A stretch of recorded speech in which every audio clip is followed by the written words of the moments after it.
Ladies and gentlemen, boys and girls, it's Diego with the beautiful Karina, my lovely prometida. And we are waiting for the National Visa Center to contact us with our welcome letter. Our NOA1 letter for our K1 visa was dated April 18th, 2022. And our NOA2 letter, which we're still waiting for, will be dated May 30th, 2023. So that's what, 407 days. But we don't recommend you count the days. And so we're waiting for the NVC to contact us now, which is about a 3-month wait on average.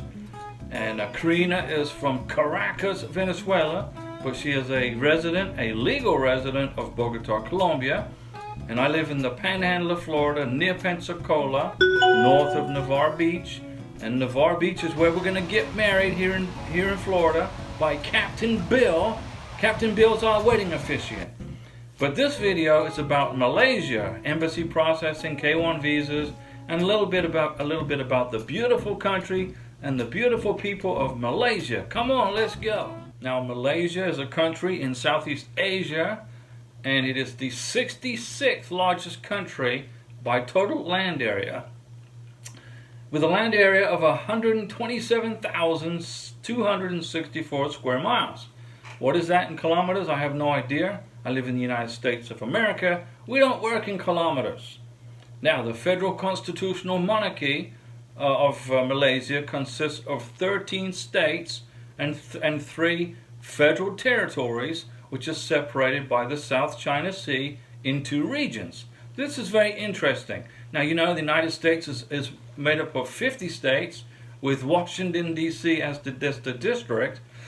But Malaysia is made up of 13 constitutional monarchies. Okay, and you know, very fantastic. It's very unique in the whole world. So Malaysia has the Peninsula Malaysia, and it also has Borneo's East Malaysia. Okay, and Peninsula Malaysia shares a land and maritime border with beautiful Thailand, and it shares maritime borders with Singapore, Vietnam, and Indonesia. Okay, now East Malaysia shares land and maritime borders with Brunei and Indonesia, and a maritime border with the Philippines and Vietnam, Communist Vietnam. Kuala Lumpur is the national capital and the country's largest city. Okay, and the seat of the legislative branch of the federal government is in Kuala Lumpur. And Malaysia has a population of over 32 million people, and it's the world's 45th most populous country in the world. The local climate is equatorial and characterized by the annual southwest, April to October, and northeast, October to February, monsoon. So lots of rain, okay? The temperature is moderated by the presence of the surrounding oceans. So the climate's basically controlled by the oceans that surround this country. Malaysia is an exporter of agricultural resources, and petroleum products are also a major export for this country.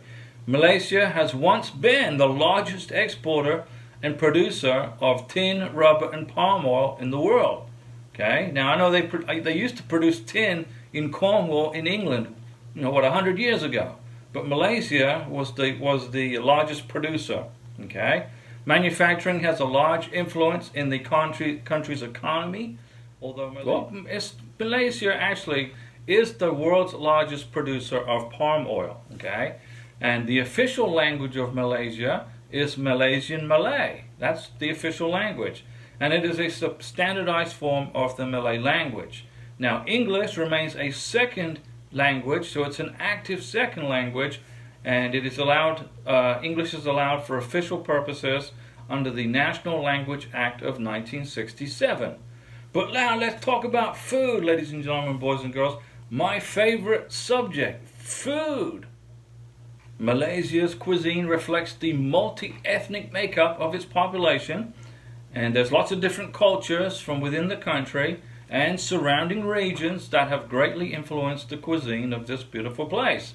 Much of the influence comes from the Malay, Chinese, Indian, and Thai, Javanese, and Sumatran cultures. So it's a big combination of those cultures, okay? and largely due to the country being part of the ancient spice route from the past, okay? And the cuisine also is very similar to that of Singapore and Brunei. And there's also a resemblance to Filipino cuisine. And talking about Filipino cuisine, lumpia. Oh, I love lumpia from the Philippines. Nasi lemak is a dish that originates from Malaysia, and it consists of a fragrant rice cooked in coconut milk and a pandan leaf. Okay, it is commonly found all over Malaysia, where it is considered the national dish. The national dish, and it is also considered an essential dish for a typical Malay style breakfast. So it's the national dish of Malaysia. And nasi lemak is featured as a national dish in most of the country's tourism brochures and promotional materials. So if you see advertising for Malaysia, you're going to see nasi lemak, this wonderful cuisine, as part of this advertising. Now, traditionally, nasi lemak is served with a hot, spicy sauce called a sambal, and usually includes various garnishes, including fresh cucumber slices, small fried anchovies, which are like ikan bilis, which is like fish, and roasted peanuts and hard-boiled or fried eggs. So remember, if you're in Malaysia and you are allergic to peanuts, make sure you ask before you start eating some of their food, because it could contain peanuts. We don't want you to get sick. Now let's talk about the U.S. Embassy and K-1 visas. Your favorite subject, right, ladies and gentlemen, boys and girls? Well, let's start with the address. The address to the U.S. Embassy in Malaysia is right here. That's the address. And then this is the phone number right here. That's the phone number. And let me talk about important information about visa appointments, because visa appointments are probably what you're very interested in doing, right? You want to make your K-1 visa appointment. Now, you can make an appointment and obtain other information on the application process at this website right here. This is the website you're going to go to. Now remember, the U.S. Embassy in Malaysia contract with a private company called the CGI Group Incorporated, okay? And this is the company that helps process the visa applications for you guys. So if you have any questions about K-1 visa processing, you can a lot of these questions can get answered by their visa processing contractor, either through their website or you can contact them. So if you're in Malaysia, you can call this number right here to get information about their K-1 visa process. And that you can call within the United States at this number right here. So if you're in the USA, you call that number, and if you're in Malaysia, okay, you call the other number between 7 p.m. to 7 a.m. Eastern Time. And if you want to send an email for information about K-1 visa processing in Malaysia, you can send an email to this email address right here. Now, what I like about this embassy in Malaysia is they have what's known as internet chat. Okay, if you go to this website right here, okay, log in there, you can get in touch with an agent Monday through Friday from 9 a.m. to 5 p.m. Malaysia time, except for Malaysian holidays and U.S. holidays, okay? So go into that website and you can chat with somebody and get information about the K-1 visa process.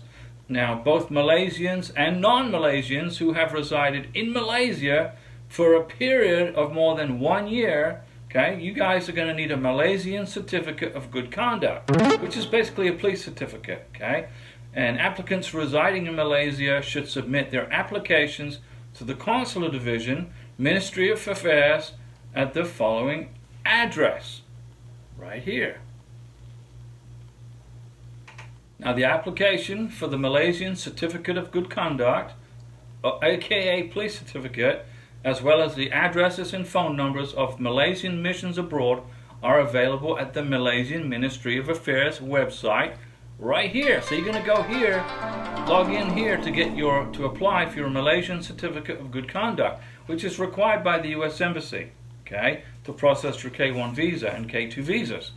And the applications for the Certificate of Good Conduct must be accompanied with the following documents, okay? So you got to have the following documents when you apply for this certificate: 2 Malaysian passport size photographs, 2 copies of the beneficiary's Malaysian identification card, 2 copies of the beneficiary's passport, and a self-addressed stamped envelope.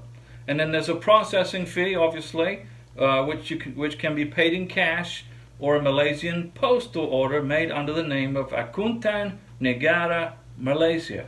Okay, that's how you pay for it. The cost of the processing fee is 20 Malaysian ringgits. 20 ringgits. That's how much it costs. So when you apply for the certificate of good conduct, you're going to write a little letter in there, and you're going to tell the Malaysian officials that this is a request for U.S. immigration. Okay?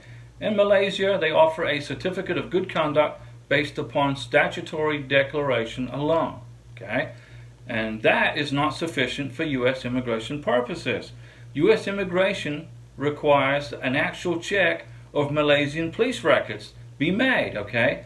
And certificates of good conduct which fail to specify that a check of records has been completed will not be accepted. So make sure when you write for your certificate of good conduct that you include in there a letter stating this is for U.S. immigration, and that the U.S. government requires an actual check of Malaysian police records, and that must be included on the police certificate. Okay?